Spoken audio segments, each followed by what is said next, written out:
তাই মোটরসাইকেলের টায়ারটা ফেটে গেছে।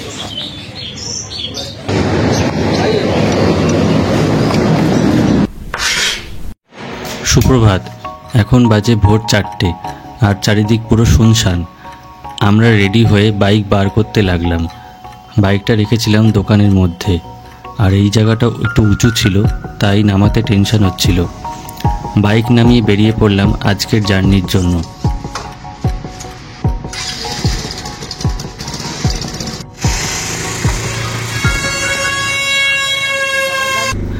আজ 440 কিলোমিটার মতো রাইড করব, আর সময় লাগবে ওই মোটামুটি 12 ঘন্টা মতো।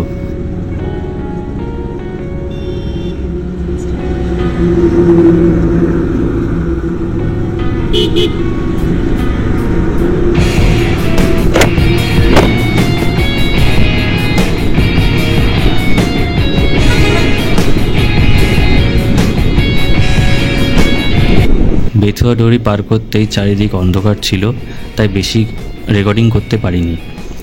এটা হলো দেবগ্রাম, আর এদিকে রাস্তা একটু বেশ আনইভেন ছিল, তাই স্পিড একটু কম রাখা ভালো, বিশেষ করে রাতের বেলা।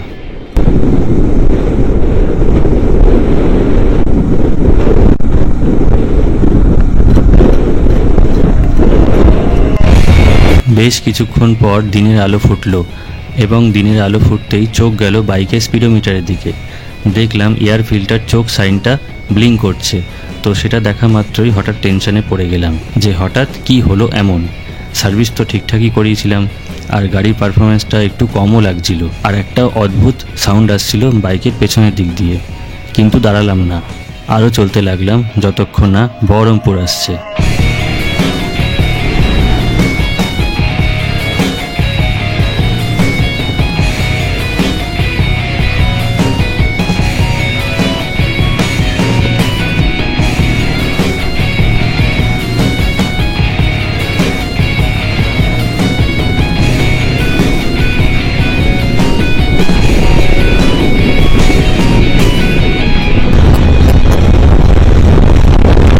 বহরমপুর বাইপাস ধরে উঠতেই দেখলাম সামনের দিক দিয়ে গাড়ি আসছে।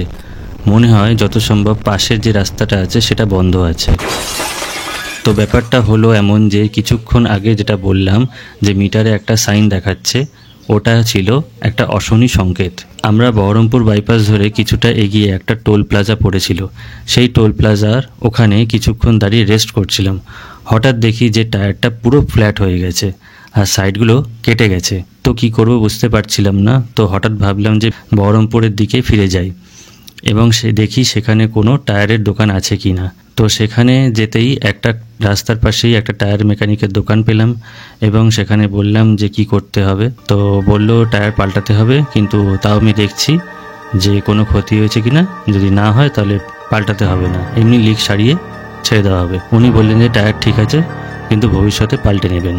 অনেকটা দেরি হয়ে গেল। এই টায়ারের গল্পতে প্রায় 1.5 ঘন্টা লেট চলছি আমরা। মনে হয় না সন্ধ্যের মধ্যে পৌঁছতে পারবো, তাও যতটা সম্ভব না দাঁড়ানোর চেষ্টা করব।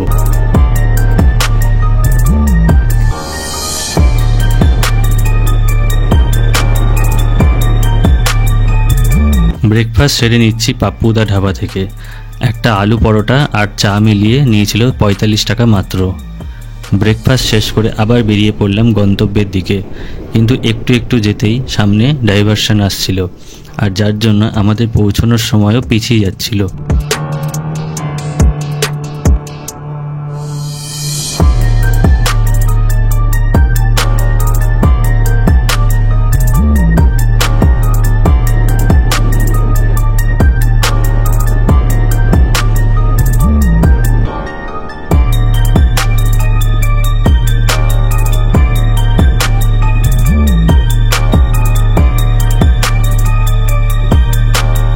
আর এটা হলো অহিরন ব্রিজ।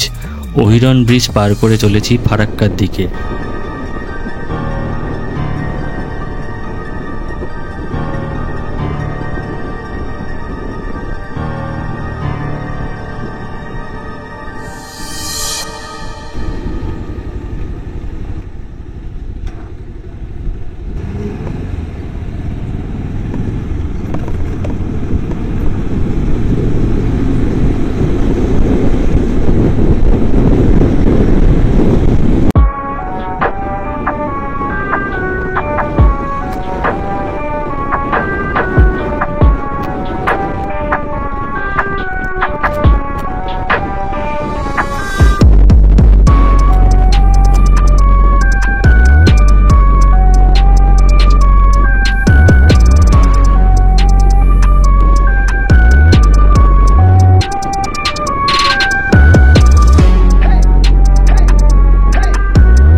এখন আমরা আছি গাজলে।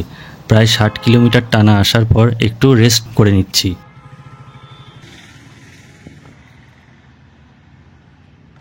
আমরা এখন ডালখোলার আগে তিরুপতি বালাজি হোটেল ধাবাতে পৌঁছে লাঞ্চ করছি। এখান থেকে এখনও 45 কিলোমিটার বাকি শিলিগুড়ি পৌঁছাতে।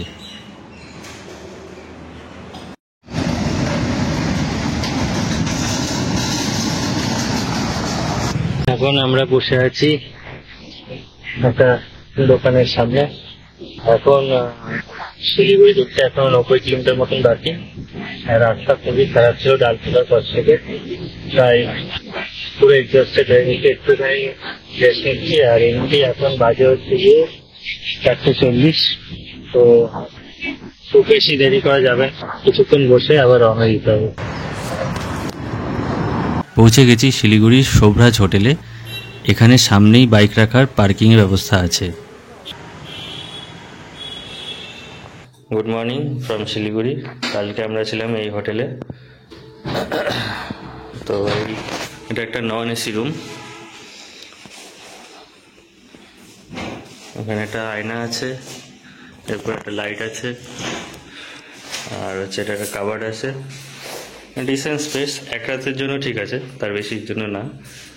আর বাথরুমটা মোটামুটি, গিজার আছে। রুমটার কস্ট পড়েছিল 900 টাকার কাছাকাছি।